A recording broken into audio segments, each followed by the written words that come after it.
이번 시간에는 지난 시간에 이어서 공부하도록 할 텐데, 지난 시간에 우리가 22장 22절부터 35절까지 공부를 했습니다. 공부를 하는 가운데 우리가 지난 시간에는 31절까지 공부를 했죠. 31절까지 공부를 했는데 한번 다시 읽고 생각하면서 살펴보도록 하겠습니다. 22절부터 35절까지 다시 한번 우리 읽습니다. 이스라엘 사람들아, 이 말을 들으라. 너희도 아는 바와 같이 하나님께서 나사렛 예수로 큰 권능과 기사와 표적을 너희 가운데 베푸사 너희 앞에서 그를 증언하셨느니라. 그가 하나님께서 정하신 뜻과 미리 하신 대로 내준 바 되었거늘 너희가 법 없는 자들의 손을 빌려 못 박아 죽였으나 하나님께서 그를 사망의 고통에서 풀어 살려주셨으니 이는 그가 사망에 매여 있을 수 없었습니다. 다윗이 그를 가르쳐 이르되 내가 항상 내 앞에 계신 줄을 배웠으며 나로 요동하지 않게 하기 위하여 그가 내 우편에 계시도다. 그러므로 내 마음이 기뻐하였고 내 혀도 즐거워하였으며 육체도 희망에 거하리니 이는 내 영혼을 음부에 버리지 아니하시며 주의 거룩한 자로 썩음을 당하지 않게 하실 것이미로다. 주께서 생명의 길을 내게 보이셨으니 주 앞에서 내게 기쁨이 충만하게 하시리로다 하였으므로 형제들아, 내가 조상 다윗에 대하여 담대히 말할 수 있노니 다윗이 죽어 장사되어 그 묘가 오늘까지 우리 중에 있도다. 그는 선지자라. 하나님이 이미 맹세하사 그 자손 중에서 한 사람을 그 위에 앉게 하리라 하심을 알고 미리 본고로 그리스도의 부활을 말하되 그가 음부에 버림이 되지 않고 그의 육신이 썩음을 당하지 아니하시리라 하더니 이 예수님을 하나님이 살리신지라 우리가 다 이 일의 증인이로다. 하나님이 오른손으로 예수를 높이심에 그가 약속하신 성령을 아버지께 받아서 너희가 보고 듣는 이것을 부어주셨느니라. 다윗은 하늘에 올라가지 못하였으나 친히 말하여 이르되 내 주께서 말씀하시기를 내가 네 원수로 네 발등상이 되게 하기까지 너는 내 우편에 앉아있으라 하셨도다. 하였으니 아멘. 지금 이게 베드로가 설교하는 거예요. 베드로가 이제 성령님으로 충만해가지고 교회를 갖다가 시작하면서 설교한 위대한 설교라고 해도 과언이 아니겠죠. 그래서 지난 시간에 베드로가 사람들한테 도대체 어떠한 일이 지금 일어나서 이런 교회가 시작되고 성도들이 모여서 예전과는 완전히 다른 형태의 그러한 말하자면은 종교라고 한다면은 그러한 그 종교가 시작된 거죠. 근데 여러분 알다시피 이스라엘은 수천 년 동안 율법이 지배했던 그러한 나라입니다. 그런 사람들한테 오히려 이렇게 새롭게 얘기를 하다 보니까는 원래 율법을 믿었던 그 종교 지도자들은 지금으로 얘기하면 저는 이단이다 이렇게 얘기하는 거죠. 베드로가 이단이 아니고 그 율법을 완성시키신 분은 바로 하나님 그분이시다 이렇게 얘기를 하다 보니까 그 사람들 마음속에 자기 할아버지, 자기 조상 말하자면 우리로 따지면 우리 당군 때부터 믿었던 그러한 것들이 한꺼번에 바뀌니까는 사람들한테 혼란이 오는 건 당연합니다. 그것을 베드로가 성령이 충만해서 지금 얘기를 하고 있는데 지금 이것은 어떻게 보면은 사람의 얘기가 아니죠. 주님께서 말씀하신 대로 너희들이 성령을 받고 권능을 얻은 다음에 이렇게 말씀하시고 있는 거예요. 그러니까는 베드로의 여러 가지 백그라운드로 봐서는 이러한 얘기를 할 수 있는 지식적인 어떤 그런 게 없는 사람입니다. 그런데 이렇게 얘기를 하고 있는데 지금 사람들한테 인식시켜야 될 건 뭐예요? 지금 우리도 마찬가지예요. 우리가 여러분들이 나가서 믿지 않는 사람들을 갖다 전도할 적에 가장 벽에 부딪히는 게 뭐예요? 예수님께서 죽은 자 가운데서 살아나셨다라고 하는 거예요. 진짜 그것을 믿는다면은 모든 게 형통한 거예요. 모든 것을 믿을 수 있는 거예요. 죽은 자 가운데서 살아나신 그분을 믿고 그분은 하늘에 올라가셔서 바로 천지 만물을 창조하신 하나님이시다. 지금 이렇게 얘기가 돼야 되는 건데 그것을 믿지 않는 사람들한테 얘기하는 게 얼마나 힘든 거 어려운가를 우리도 부딪힘을 알 수 있습니다. 그래서 가장 쉽게 현대에서는 얘기하는 게 뭐 예수 믿으면 천국 가고 안 믿으면 지옥 갑니다. 단지 그거였죠. 예수 천국 불신 지옥 이제 그렇게 얘기해서 한마디로 얘기를 하는데 바로 그게 그 얘기입니다. 지금 그게 그 얘기인데 지금 베드로가 이런 일들이 지금 자기네들이 하나님을 믿고 이 교회를 세운 이런 일들이 이 유대 땅에 어떻게 일어났는지를 지금 설명하는 과정 중에 있어요. 그 지난 시간에 몇 가지를 설명을 했죠.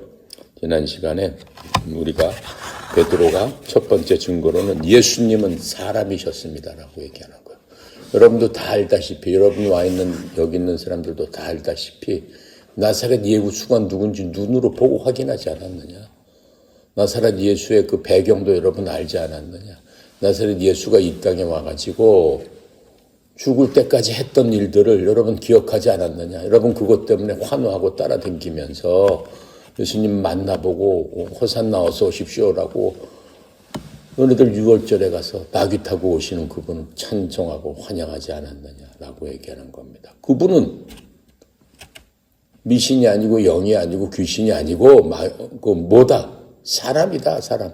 너희와 나랑 똑같은 그런 사람, 인격체로 오신 분이다 라고 하는 것을 쭉 설명하면서 그분은 어땠다라고 하는 걸 너희도 익히 다 알지 않느냐. 바로 그것을 얘기를 하는 겁니다. 그러면서 예수님은 그걸 설득을 하는 거예요. 그러면서 다윗의 지금 대언을 얘기를 했어요. 다윗의 예언을 얘기했어요. 다윗 하면 그 사람들이 모르는 사람들이 없어요. 우리는 다윗 하면 잘 모르고 그래 성경을 봐서 알지만 그 당시 이스라엘 사람들은 다윗 하면 우리나라 세종대왕보다도 더 친밀하게 알던 사람이에요. 근데 그 다윗이 여러분이 이렇게 알고 있는 그 율법에 쓴 것 여러분 다 그 공부하지 않았느냐. 그 쓴 것이 바로 여러분이 이상하게 생각하는 바로 이 사람을 위해서 쓴 것이다 라고 하면서 다윗의 시편에 대해서 쭉 얘기를 해주면서 바로 이 사람을 위해서 쓴 거지 다윗 스스로 쓴 게 아니다. 다윗 자신에 대해서 쓴 게 아니다. 어떻게 다윗이 뭐 지금 하나님한테 올라가가지고 거기에 앉아있느냐? 아니지 않냐? 다윗의 물으면 저기 있지 않냐? 이렇게 하면서 그것을 다윗의 그 말을 예언을 증거로 해서 지금 들었습니다. 세 번째는 우리들을 봐라라고 얘기하는 거예요. 성령의 그러한 충만함을 받은 우리를 봐라. 너희들 지금 무엇을 받느냐? 방언으로 얘기를 하고 그 다음에 성령의 능력. 성령님께서 우리 안에 들어오시니까 그 성령의 능력으로 야, 저 안진뱅이를 고친 거를 봐라. 저 미문에 앉아있던 그 수십 년 된 그 사람을 그냥 이렇게 세웠거든요. 그게 내 능력이 아니다. 우리의 능력이 아니고 성령 하나님의 능력이다. 그게 돌아가신 너희들이 십자가에 못 박은 그 예수님이 부활하셔서 약속하신 그 능력대로 이렇게 세워지는 바로 그런 것들을 너희들이 보고 살아계신 하나님이 바로 예수님이었다.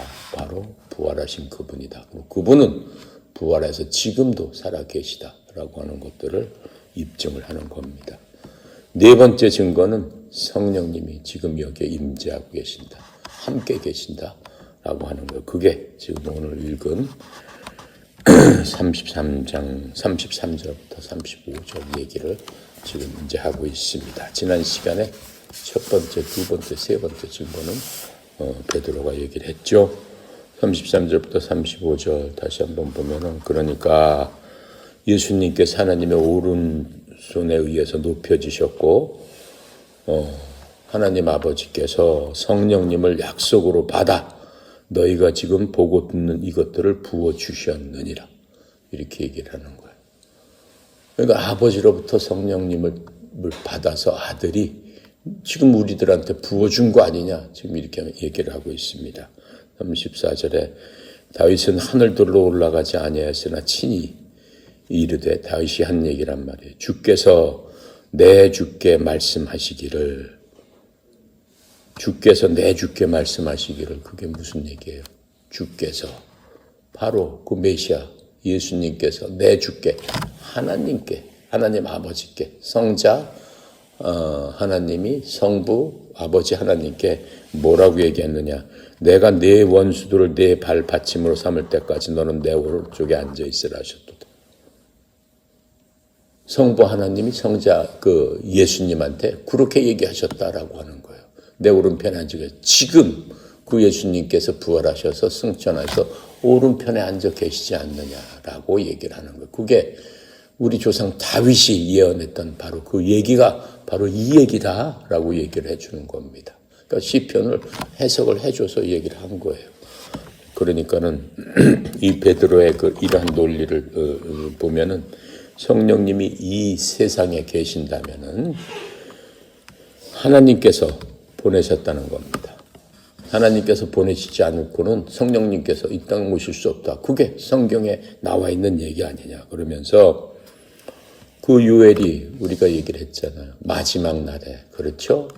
아이들한테는 뭘 준다고 그랬지? 환상을 주고 아이들한테는 예언을 주고 젊은이한테는 환상을 주고 늙은이는 꿈을 꾸리라. 그러면서 요엘이 마지막 날에 했던 그런 것들을 얘기한 것처럼 바로 성령께서 이 마지막 날 우리에게 오셔서 그 예언이 이루어지고 있는 것이다라고 하는 거예요. 그래서 예수님 자신도 자신의 백성을 성령님으로 보내주시겠다고 하지 않느냐. 예수님께서 살아계실 적에 제자들한테 했던 얘기들을 끄집어내는 겁니다. 누가복음에 보면은 예수님께서 하신 얘기예요. 24장 49절에 보면은 보라, 내가 내 아버지께서 약속하신 것을 너희에게 보내노니 그러나 너희는 높은 곳으로부터 오는 권능을 입을 때까지 예루살렘 성에 머물러라. 이렇게 말씀하셨거든. 이게 누가복음 마지막 장에 나오는 얘기예요. 그러시면서 또 요한복음 14장 26절 이것도 요한복음 거의 마지막 부분에 나오는 얘기죠. 위로자 곧 아버지께서 내 이름으로 보내실 성령님. 지금 이건 예수님께서 하신 말씀이에요. 아버지 하늘에 계신 아버지께서 예수 그리스도의 이름으로 보내실 성령님. 그분께서 너희에게 모든 것을 이 땅에 오시면 가르치시고 또 내가 너희에게 무엇을 말하든지 너희가 모든 것을 기억하게 하시리라. 그렇게 해주시는 것은 모두 성령 하나님의 뜻이다라고 지금 얘기하고 있습니다. 그것뿐만 아닙니다. 요한복음 15장 26절에 또 이렇게 얘기합니다. 그러나 내가 아버지로부터 너희에게 보낼 위로자 곧 아버지로부터 나오는 진리의 영께서 오실 때 그분께서 나에 대해서 증언하실 것이다. 이렇게 얘기했어요. 지금 여기서 성령님을 뭐라고 얘기하고 있어요? 너희에게 보낼 위로자다. 우리를 위로해 주시는 분이 성령님이다. 이렇게 얘기하고 있어요. 또 그러면서 그분은 진리의 영이시다. 이렇게 얘기를 하고 있어요. 우리를 위로해 주시는 성령 하나님은 진리의 영이다라고 그랬어요. 그러니까는 성령님께서 말씀하시는 것이야말로 참된 진리다. 참된 지혜다. 이렇게 얘기를 하고 있습니다. 만약에 예수님께서 부활하시지 않고 단지 그냥 죽어서 묻혀 있다라고 한다면은 성령님은 오실 수 없습니다. 왜? 내가 가서 아버지께 요구했을 때 아버지께서 보내주신다라고 했는데 죽어서 묻혔는데 어떻게 아버지께 가요? 그럼 성령님은 이 땅에 오실 수 없는 거죠. 그렇기 때문에 예수님은 살아 계셔야만 지금 이게 이루어진다라고 하는 겁니다. 더 나아가서 예수님께서 아버지께서 돌아가지 않고 아버지께로 가지 않고서는 아버지께서 성령님을 보내실 수 없지 않냐라고 하는 거예요. 그러니까는 예수님은 반드시 살아계신 것이고 너희들 보는 바와 같이 이 성령님의 역사를 봐라. 모든 사람이 어떻게 각자 15개 나라 말로 배우지도 않은 사람이 그렇게 할 수 있느냐. 그건 오직 성령 하나님의 능력밖에 아닌데 지금 이 땅에 예수님은 이미 승천해서 없지 않느냐. 그 대신 오신 그 성령님이 능력이 우리 속에 임했기 때문에 우리가 그렇게 할 수 있는 것이다. 라고 지금 베드로가 설득을 하고 있는 겁니다. 그러면서 이제 요한복음 16장 7절 얘기를 합니다. 그럼에도 불구하고 내가 너희에게 진실을 말하노니 내가 떠나가는 것이 너희에게 유익하니라. 누구에게요? 예수님 얘기예요. 제자들한테 마지막 유언식으로 한 얘기예요. 내가 이 땅에 있는 것보다 내가 떠나가는 게 유익하다. 너희들이 그것을 조금 있으면 알게 되는데 내가 떠나간다고 해서 두려워하지 말아라. 나보다 더 강력한 분이 너를 지키고 보호할 것인데 끝날까지 너희와 함께 있으리라. 그리고 너희 속에 살리라. 이렇게 말씀하신 것. 만약 예수님이 이 땅에 계신다면 예수님을 보는 사람은 특정 지역의 특정한 사람, 몇 사람밖에 아니겠죠. 어떻게 우리가 예수님을 보고 예수님의 말씀을 듣고 같이 있을 수 있겠어요.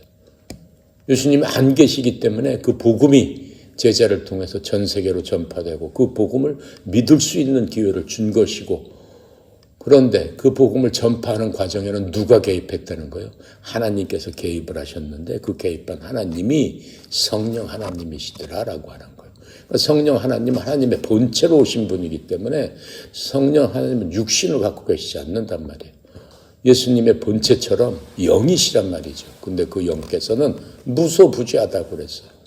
한 분이 이 전 세계 인구 속에 다 들어가 있을 수도 있는 것이고 다 없을 수도 있는 것이고 그러하신 분이 어떻게 됐다라고 하는 거예요. 이제 오셔서 전 세계 안에서 믿는 자 안에서 한 몸을 이루어 주셨다라고 하는 거예요. 그러니까 한 몸이 될 수가 있는 거예요. 만약 예수님이 그렇게 계셨다면 그렇게 될 수가 없어요. 단지 제자들 몇 명들 있고 3년 동안 사역하신 거 보면 그렇잖아요. 어느 지역을 갔다가 몇 개월 있다가 어느 지역 갔다 몇 개월 있다가 어느 지역에서 병을 고쳐주고 마귀 쫓아내고 뭐 하셨다 계속해서 그 일만 하시는 거죠. 그런데 이제는 아니잖아요. 전 세계적으로 지금 80억 인구가 넘지만 어느 곳이든가 예수를 부르는 자에게는 성령 하나님께서 그 사람한테 직접 들어가서 그 사람과 역사하기 시작한다라고 하는 거예요. 그게 지금 이 사도행전의 역사다라고 하는 거예요. 그래서 하나님께서는 그거를 위해서 교회를 만들어 주셨는데 그 교회는 예전에 모든 사람들이 아무도 몰랐던 겁니다. 모세도 그런 교회가 생길지 몰랐고 어떤 대언자들도 어떤 선지자들도 이런 교회가 생길 것이다라고 얘기하는 사람 하나도 없어요. 오직 하나님께서 숨겨둔 그러한 비밀들을 이제 밝히신다라고 하는 것을 우리가 알 수 있습니다. 그래서 예수님께서 얘기를 하는 거예요. 내가 떠나가는 것이 너희에게 유익하니라. 이렇게 제자들한테 얘기했어요. 그리고 내가 떠나가지 아니하면은 위로자께서 너희에게 오지 아니하시리라. 위로받지 못하는 거죠. 그게 뭐예요? 성령님께서 오시지 않는다는 거예요. 그러나 내가 떠나면 내가 그분을 너희에게 보내리라. 이렇게 말씀하신 겁니다. 그래서 예수님은 하늘로 승천하신 겁니다. 그래서 베드로는 이러한 모든 주장이 시편 110편 1절을 인용하면서 얘기를 마칩니다. 뭐라고 했냐면 다윗이 쓴 거죠. 주께서 내 주께 말씀하시기를 내가 내 원수들을 내 발받침으로 삼을 때까지 너는 내 오른편에 앉아 있으라. 주께서 내 주께 말씀하시기를 주께서 내 주께 말씀하시기를 하나님 아버지께서 내 주 누구예요? 아들 예수님께 말씀하시기를 내가 내 원수들을 아버지 하나님께서 아들 하나님의 원수들을 내 발침으로 삼을 때까지 너는 내 우편에 앉아있어. 원수 마귀가 예수님을 십자가에서 못 박아서 예수를 찢어서 죽이고 피 흘리게 하고 했던 그런 것들 원수로 지금 생각하는 거죠. 하나님께서는 이스라엘 백성들을 원수로 생각하지는 않습니다. 물론 그 사람들이 원수 마귀의 도구가 돼가지고 예수님을 잡아 죽이소서 해가지고 예수님이 결국 십자가에서 죽이게 했던 바로 그 사람들이지만 그 뒤에 있던 영적인 것들은 뭐예요? 하나님의 원수들은 마귀죠. 하나님께서는 사람을 원수로 삼지 않습니다. 사람은 뭐예요? 단지 마귀의 도구가 되고 마귀의 수단이 돼가지고 끌려당겼던 바로 그런 자들이죠. 그래서 하나님께서 뭐라고 사람은 얘기하셨어요? 요한복음 10장에 보면은 저 마귀들은 너희들에게 원수다. 이렇게 말씀하시는 거예요. 원수고 저 마귀들은 너희들을 속이고 죽이고 멸망시키지만은 결국 멸망시키잖아요. 지옥으로 데리고 가니까. 그게 마귀다. 근데 하나님께서 상대하는 거는 바로 그 마귀를 상대하는 거예요. 그리고 속임을 받고 그 다음에 마귀의 도구로 사용됐던 너희들은 빨리 나한테 와라. 그게 하나님이잖아요. 하나님께서 뭐라고 얘기하세요? 나는 너희들한테 생명을 주러 내가 왔다. 생명을 주되 풍성한 생명으로 줄 것이다. 어떻게 준다는 거예요? 성령 하나님, 그 하나님 진리의 영 위로자를 너희들에게 줄 것이다. 그게 새 생명을 준다라고 하는 거예요. 하나님을 믿을 적에 지금 약속하신 대로 예수님 때는 그렇게 줄 수가 없었어요. 그 줄래야 줄 수가 없었어요. 성령 하나님이 안 계시니까 그때는 특별히 하나님께서 왕이나 제사장이나 대언자들을 임시로 잠깐 사용하는 거죠. 이 땅에서 사는 동안 그 사람들을 사용하기 위해서 그 사람이 무슨 능력이 있냔 말이에요. 아무 능력이 없으니까 성령님을 보내셔서 그 성령님의 권능으로 그러한 일들을 하게끔 잠시 했을 뿐이다라고 하는 거예요. 삼손 같은 사람도 그렇잖아요. 어마어마한 힘이 있어가지고 한 번에 수천 명의 군사들을 물리칠 수 있었지만 그 자기 힘이에요. 하나님께서 기름 부으셨다라고 할 적에 성령으로 부어주셨다라고 하는 거예요. 하지만 그 성령님이 그 사람하고 계속 같이 있었어요? 없었잖아요. 기생하고 놀아나니까 어떻게 됐어요? 성령 하나님이 같이 있을 수 없지. 그냥 빠져나가니까 어떻게 돼요? 삼손이 두 눈이 다 뽑히고 그렇죠. 힘의 근원이 다 나가버리고 완전히 노예가 돼가지고 불쌍하게 되는 그런 것들을 우리가 볼 수 있어요. 그런데 그 시대는 그 옛날 시대다라고 하는 거예요. 지금 시대는 어때요? 그렇게 되지 않는다라고 하는 거예요. 어떻다라고 하는 거예요? 위로자가 너희들과 함께 있으리라. 이렇게 말씀하시는 거예요. 그게 근본적으로 틀리는 거예요. 베드로는 지금 그 얘기를 하고 있는 겁니다. 그래서 시편 110편 1절에 내 주께서 말씀하신 내가 내 원수가 내 발밑에서 묶어지는 내 오른쪽에 있으리라. 세상 끝날까지 있겠다라고 하는 거예요. 세상 끝날까지. 예수님이 재림해서 오셔서 원수를 발밑에 발받침으로 삼아서 발로 밟을 때까지 하나님과 같이 계시면서 어떻게 한다는 심판하신다라고 하는 바로 그거예요. 지금도 예수님은 그렇게 계신다라고 하는 겁니다. 언제 심판하러 오실지 모른다라고 하는 거죠. 그래서 베드로의 결론은 뭡니까? 이렇게 얘기했으니까는 그 얘기를 듣는 모든 사람들이 얼마나 두렵고 떨려했겠어요. 사실 자기가 한 일이 며칠 전에 했던 일입니다. 이 사람들을 비난하는 동시에 또 뭐예요? 격려해주는 그러한 얘기였습니다. 그래서 예수님은 너희의 메시아인데, 메시아는 그리스도라는 뜻입니다. 그리스도라는 얘기는 다시 풀어서 얘기하면은 구원자라는 거예요. 메시아라는 그 나라 사람들 얘기예요. 유대 사람들 얘기로 히브리어로 메시아. 근데 예수님 시대 때는 히브리어는 고어였어요. 그래서 그 당시는 헬라어를 썼습니다. 로마 사람들이 쓰는 그 헬라어가 전 세계 통용하는 그 언어를 쓰기 시작했어요. 헬라어, 신약은 다 헬라어로 되어 있습니다. 그리스도는 헬라어로 같은 뜻입니다. 그것을 해석하면 구원자라는 거예요. 그래서 예수님이 너희의 메시아신데, 즉 그리스도신데 너희가 그 예수님을 십자가에 못 박았다라고 지금 1, 2, 3, 4 이 네 가지로 설명을 해 줬습니다.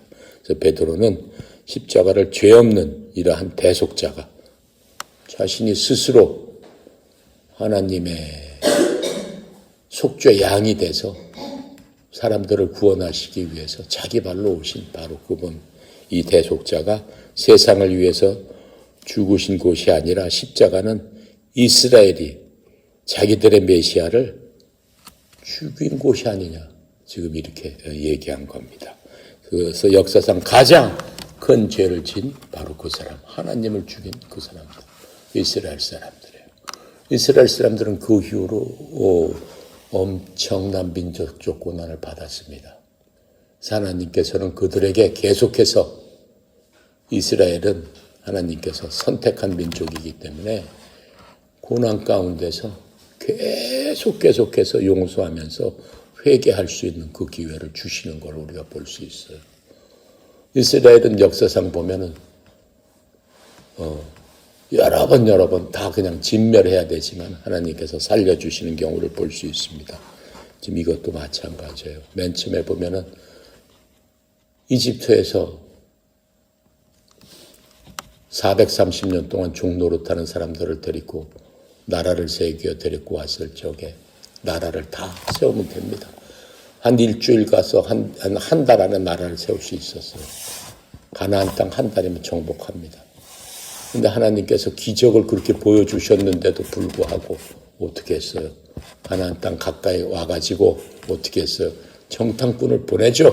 너희들이 들어갈 땅이다. 12지파니까 각 대표 한 명씩 뽑아라 라고 해가지고 정탐꾼을 보내요. 가서 봐라. 봤더니 어때요? 40일 동안 가서 탐색을 했어요. 탐색을 했더니 엄청난 땅이에요. 막 포도가 막 엄청나게 크게 열리고 비옥한 땅에다가 포도 종이가 너무 커서 장정이고 메고 와야 될 정도로 그렇게 비옥한 땅이었어요. 근데 돌아와서 하는 얘기가 뭐예요? 우린 저 땅에 못 들어갑니다. 이렇게 얘기했어요. 왜? 저기 들어가다가 우리 죽습니다. 저 사람들은 건강하고 건장하고 우리는 저 사람에 비하면 메뚜기와 같은 존재입니다. 못 들어갑니다.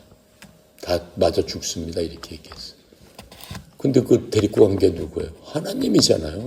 아침 저녁으로 하나님께서 돌보셨잖아요. 그렇게 죽었을 건 벌써 죽었겠지, 사막에서. 그렇잖아요. 밥도 없고 물도 없는데 200만 명은 하나님께서 매일매일 아침 저녁 점심을 먹이시는데도 불구하고 그따운 얘기를 했단 말이에요. 그때 하나님께서 뭐라고 말씀하세요?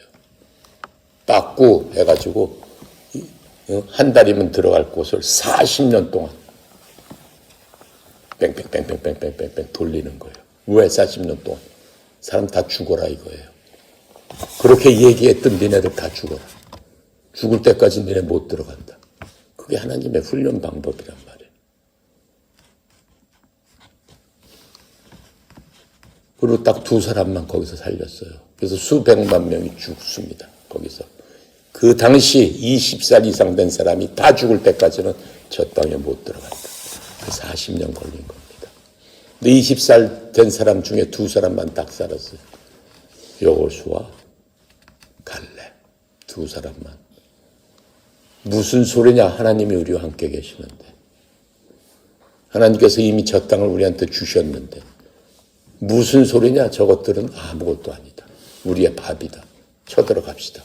10사람이 벌벌벌벌 떨면서 엉뚱한 소리 하니까 그래? 알았다. 다 죽어라. 다 죽지 않습니까? 결국 모세도 못 들어갑니다. 모세도. 느보산에서 광경을 보면서 죽죠. 모세는 왜 못 들어가요? 하나님을 노하게 해서. 하나님의 생각에 하나님을 순종하고 성경에 나온 사람 중에 제일 온유한 사람이 모세다 이렇게 얘기했어요. 성경에서는. 그런데 그 제일 온유한 모세도 백성들이 너무 화나게 하니까 어떻게 했어요? 매일매일 물을 주셔서 물을 먹게 하는데 백성들이 어느 날 물이 좀 늦었다고 모세한테 대어들면서 화내면서 난리를 치니까 모세한테 하나님께서 뭐라고 말씀하세요? 야, 바위한테 명해서 물이 나오게 해서 네 백성들을 먹여라 이렇게 말씀하십니다. 근데 백성들이 너무너무 막 힘들게 하고 모세한테 대들고 욕하고 하니까는 참다 너무 화나니까 막대기를 들고 바위를 땅 치면서 내가 너희들을 어떻게 했는데 니네들이 나한테 이따구로 해? 여기 물이 있다 먹어라 하면서 막대기를 땅 쳤단 말이야. 하나님께서 뭐라고 얘기했어요? 바위를 막대기로 치라고 그랬어. 바위한테 얘기해서 물이 나오게 해서 주어라 그랬지. 그게 하나님이 하신 거지 지가 한 거야. 근데 지가 하는 것처럼 지 화에 그냥 그렇게 노를 품었단 말이야. 하나님께서 뭐라고 말씀하셨어요? 너는 못 들어간다. 너는 못 들어가. 들어갈 수 없어. 그렇게 해가지고 그 산을 보면서 들어가고 싶습니다 그랬는데 너 못 들어가. 산 꼭대기에서 가나안 땅을 보면서 거기서 죽습니다. 그게 모세의 일생이었어요. 그것처럼 성령 하나님께서 우리에게 주시는 건 뭐예요? 하나님의 뜻과 하나님의 마음을 우리에게 전달해 주시려고 하는 게 성령 하나님이에요. 내가 지금 모세에게라고 그런 얘기를 하는 거는 그때하고 지금하고는 훨씬 틀리다라고 얘기하는 거예요. 그러니까 우리가 중요한 거는 뭐예요? 그때 사람, 모세들 사람하고 우리들 사람하고 따지면은 우리들 사람, 지금 현재 사람들 훨씬 더 높고 귀한 사람이다라고 하는 거예요. 그때 사람들은 어때요? 하나님 계시는 성전을 만들기 위해서 레위 자손이라고 따로 불러가지고 하나님을 모시기 위해서 그 성전을 이사 가게 되면은 그 성전 다 뜯어가지고 가자마자 성전 짓고 하나님 여기 계시옵소서라고 하면서 그 일만 했단 말이에요. 그 사람은 죽을 때까지 일을 안 했어요. 그 일만 하는 거예요. 하나님 모시는 그 일만 하는 거예요. 그래서 11조를 내는 거예요, 사람들이. 그것 때문에 11조를 내는 거예요. 내가 번 돈에 11조? 그래서 내는 거예요. 예. 감사해서 내는 게 아니에요. 안 내면 죽기 때문에 내는 거예요. 왜? 그 사람들을 먹여 살려야 되잖아. 그 사람들은 뭐 하는 사람이야? 일하는 사람이 아니고 하나님을 위해서만 하는 사람이에요. 그 안에는 찬양대도 있고 성막을 짓는 사람도 있고 제사를 드리는 사람도 있고 하나님 앞에 그 예식을 하는 모든 것만 죽을 때까지 하는 그런 업무만 한단 말이에요. 그 사람들 먹여 살려라라고 하는 거예요. 니네들이 안 하니까 그 사람들이 해야 되지 않느냐. 그래서 니네 번 돈의 11조일은 띄어서 그 사람 일 안 하니까 그 사람들은 하나님의 일만 하니까 주어라 라고 해서 11조는 생긴 겁니다. 그런데 지금 어때요? 그 성막 성전이 있어요? 없어요. 이스라엘 가면 그 성전 아직도 있잖아요. 그 성전 갖고 싸우는 거 아니에요. 그래서 그 안에 법궤가 있는데 잃어진 법궤를 찾아서 그런 영화도 있었잖아요. 잃어버린 법궤를 찾아서. 그건 다 옛날 얘기 됐다라고.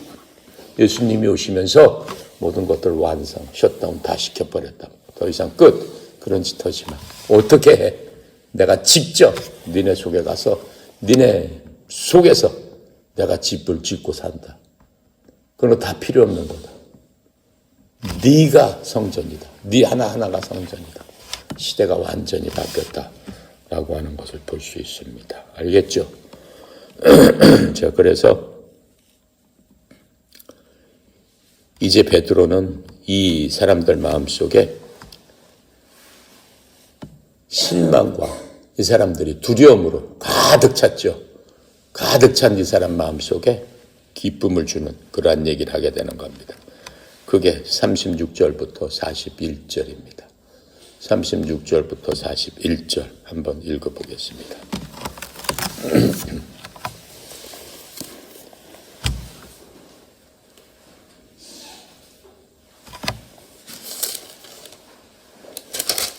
자, 그런즉 이스라엘 온 집은 확실히 알지니 너희가 십자가에 못 박힌 이 예수를 하나님이 주와 그리스도가 되게 하셨느니라 하니라. 그들이 이 마음을 듣고 마음에 찔려 베드로와 다른 사도들에게 물어 이르되 형제들아 우리가 어찌할꼬 하거늘 베드로가 이르되 너희가 회개하여 각각 예수 그리스도의 이름으로 세례를 받고 죄사함을 받으라. 그리하면 성령님을 선물로 받으리니 이 약속은 너희와 너희 자녀와 모든 먼데 사람 곧 우리 하나님이 얼마든지 부르시는 자들에게 하신 것이라 하고 또 여러 말로 확증하며 권하여 이르되 너희가 이 패역한 세대에서 구원을 받으라 하니 이 말을 받은 사람들은 세례를 받음에 이날의 신도수가 3,000이나 더하더라. 그들이 사도의 가르침을 받아 서로 교제하고 떡을 떼며 오로지 기도에 하기를 힘씁니다. 이 부분은 내일 할 텐데 이제 사람들이 너무 큰 죄를 저질렀죠. 이스라엘 사람들은 너무 큰 죄를 저질러서 자기들의 운명이 정말 풍전등화 같다라고 하는 걸 깨달았어요.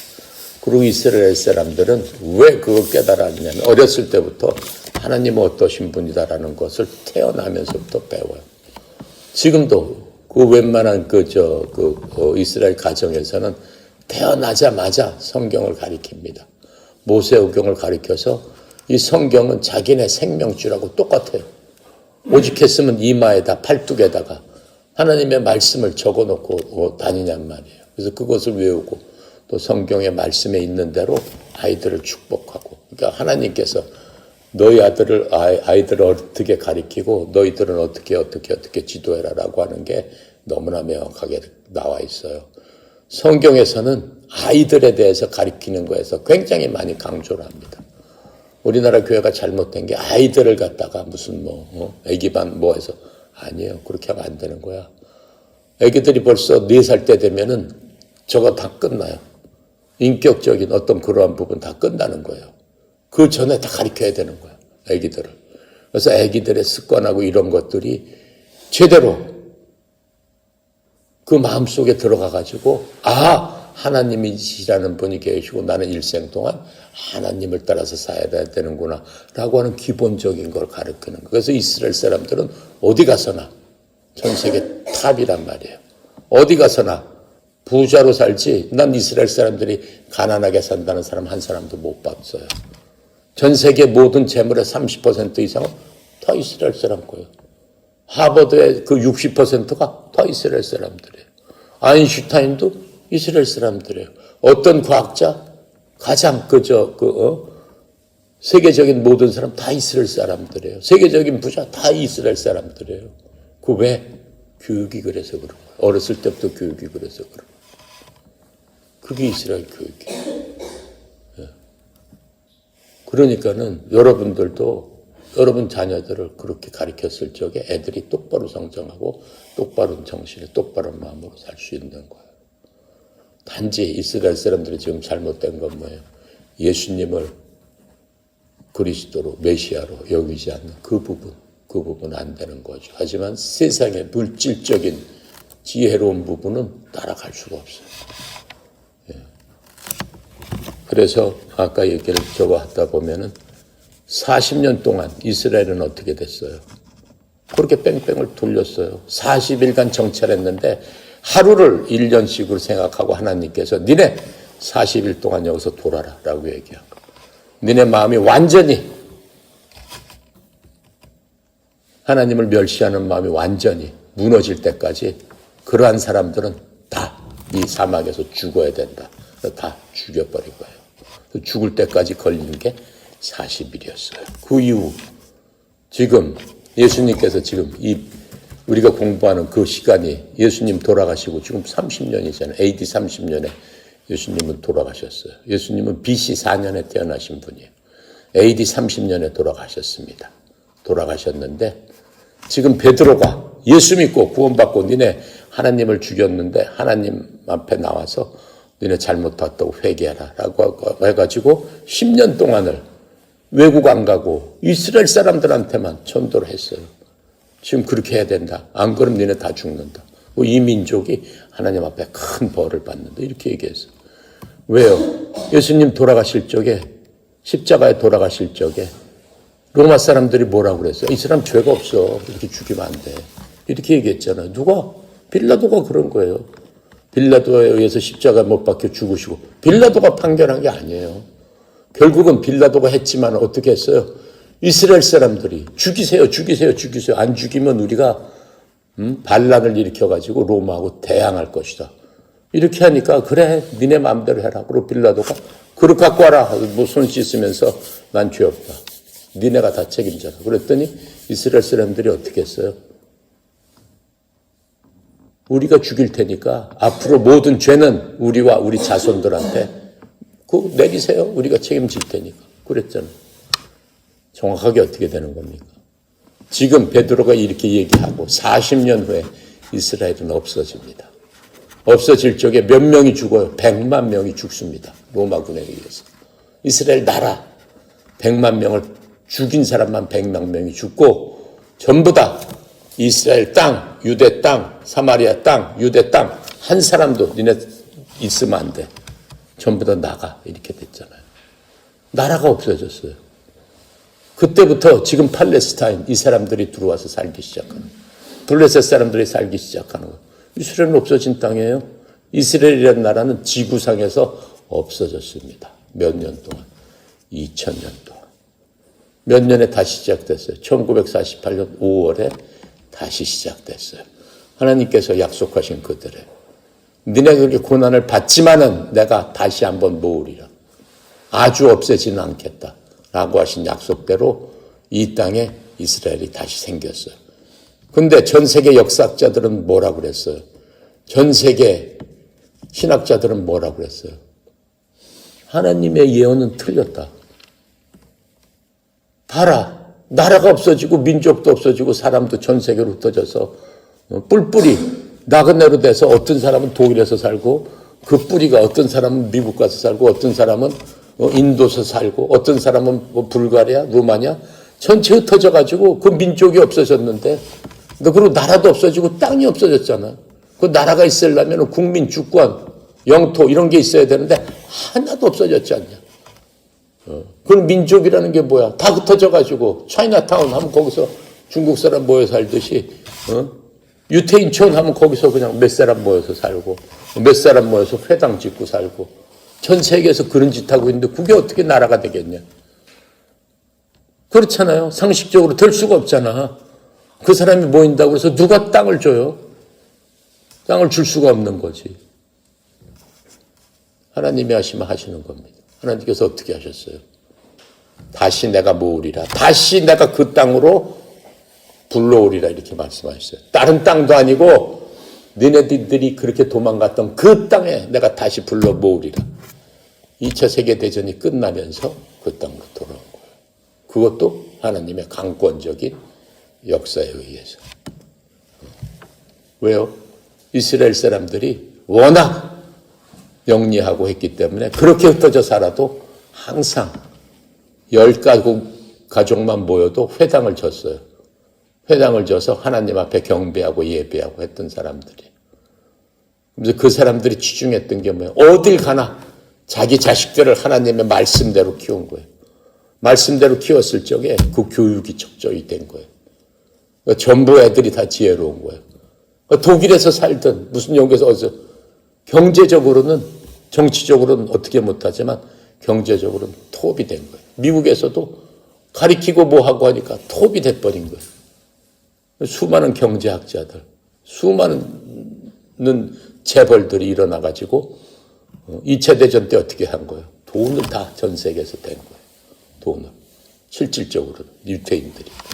그러면서 우리가 원하는 건 우리 땅으로 돌아가는 것이다 라고 해가지고 그 땅으로 간 거예요. 원래는 유엔에서 어떻게 했어요? 그렇게 많은 공을 세웠기 때문에 아프리카의 저 넓은 땅 너네들이 차지하고 싶은 대로 수백 배 넓은 데로 가라. 이렇게 얘기했죠. 그랬을 때 뭐라고 했어요? 우리는 하나님께서 약속하신 아브라함이 약속하신 그 땅 아니면 갈 수 없습니다. 그래서 그걸 간 거예요. 그게 이스라엘이란 말이에요. 근데 하나님께서는 계속해서 이스라엘한테 그만큼 기회를 줬습니다. 그래서 베드로가 이렇게 한 다음에 40년 후에 AD 70년에 또 뭐가 생겼어요? 지금 내가 얘기한 대로 로마군이 다 회파해가지고 100만 명 죽여버리고 다 끝나는 그런 것들을 볼 수 있어요. 그래서 하나님께서 이렇게 운행하시고 이렇게 하시는 것을 보면은 우리가 그 가운데서 큰 뭘 가져야 돼요? 예지력을 가져야 돼요. 하나님께서 원하는 건 그거예요. 우리나라 민족도 그렇지만 여러분 개인도 이런 걸 통해서 나에 닥친 그런 것들 내가 어떻게 이 세상을 승리하면서 하나님 뜻 가운데서 지혜롭게 살아가지고 하나님 기뻐하시는 그러한 삶으로서 내가 이 땅에서 어떻게 활약을 할 것인가 그것을 생각하라고 성경 주시는 거다라고 하는 네 가지요. 기도합니다. 감사하신 하나님 은혜 감사합니다.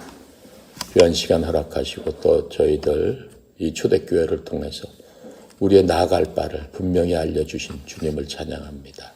아버지 하나님, 저희들에게 지혜와 총명과 명철과 하나님께서 주시는 모력과 지식과 그 모든 것들을 통해서 이 세상을 넉넉히 이기고도 남을 뿐만 아니라 그것을 통해서 하나님의 나라를 확장시키는 그러한 초대교회 이사도들보다 더한 그러한 영향력을 가진 저희들 다 될 수 있도록 하나님께서 축복하고 성령께서 인쳐 주셔서 유대 사람보다 100배나 더 나은 그러한 모략을 가진 하나님의 자녀들 다 될 수 있도록 축복하고 인도하여 주시옵소서.